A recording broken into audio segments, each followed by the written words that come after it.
এই ধর্মঘট সমর্থনে কমরেডরা অংশগ্রহণ করবে। সবাইকে ধন্যবাদ এই কর্মসূচিতে অংশগ্রহণের জন্য। এই দেশ জুড়ে সাধারণ ধর্মঘট এবং এই রাজ্য জুড়ে শিল্প ধর্মঘট সফল করুন।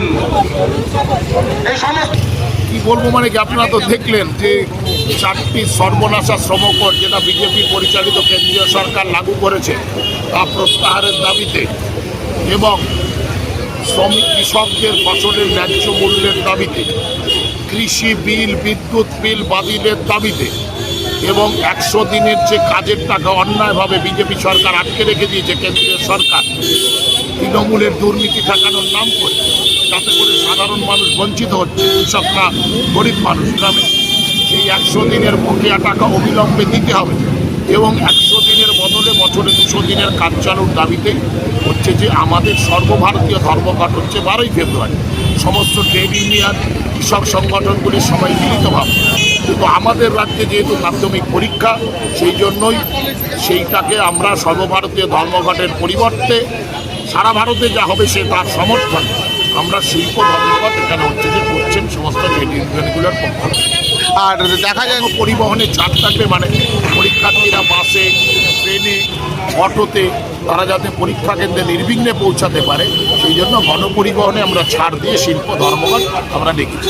তাহলে যে দেখা যাচ্ছে আনন্দপুরে যে ঘটনাটি ঘটেছিল যেখানে শ্রমিকদেরকে তালা বন্ধ করে যেভাবে মানে তারা যে মারা গেল, এই বিষয়টা কি চোখে দেখছে? তো রাজ্যে যে সরকার আছে সেই সরকার তো শ্রম স্বার্থ বিরোধী।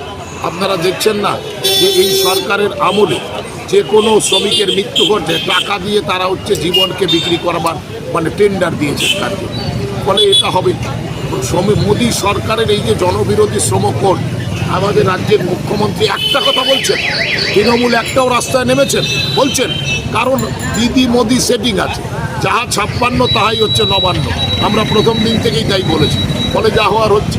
এইটা হয় নাকি যে এই যে মালিক বা মোমোর তার সঙ্গে বিদেশ সফরে গেছে শিল্প আনার নাম করে, আর এমন শিল্প এনেছেন যে গোডাউনে শ্রমিকদের তালা মেরে বন্ধ করে রেখে দিচ্ছেন। এটা হয়?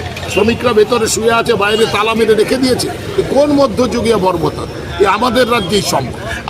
আবার কি ভোট আসার আগে কি ভাতার সিস্টেম করে চালু করছে নাকি বেকারদের জন্য? ভাতার বা দিয়ে হচ্ছে যে টাকা দিয়ে ভোট কিনতে চাইছেন, কিন্তু এটা আমি মনে করি সমগ্র নারী সমাজকে অপমান করা হচ্ছে বেকার সমাজকে।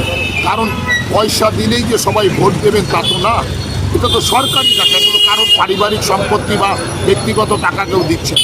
ফলে আমরা মনে করছি যে ভাতা দিচ্ছেন কিন্তু তার মানে এই মহিলারা তো ভোট দিয়ে দেবেন, তা কিন্তু এত বোকা ভাববার কারণ নেই। কারণ প্রত্যেকটি মা ও বোনেদের অভয়ার স্মৃতি মনে আছে, প্রত্যেকটি মার বোনেদের কাছে এই রাজ্যে নারী নির্যাতনের ঘটনা মনে করা আছে, তাদের প্রতিদিনকার চলার পথের সামাজিক সুরক্ষার বিষয়টি জানা আছে। ফলে এত কেউ যে ভোট দিয়ে দেবেন ভাতার জন্য তা কিন্তু কখনোই এটা হবে না আমরা মনে করি না, বা বেকার যুবকরাও দিয়ে দেবেন। এতে কিন্তু তাদেরকে অপমানিত করা হচ্ছে, তাদের কেনবার যে ঘুরিয়ে কথা বলা হচ্ছে আমরা মনে করি না, তাতে এরা পণ্য হিসাবে বিক্রি হবে। কারণ প্রত্যেকেরই শুভবুদ্ধি সম্পদ, প্রত্যেকেরই বোধ আছে, প্রত্যেকেরই অন্তর আছে, প্রত্যেকেরই হৃদয় আছে। অংশগ্রহণের জন্য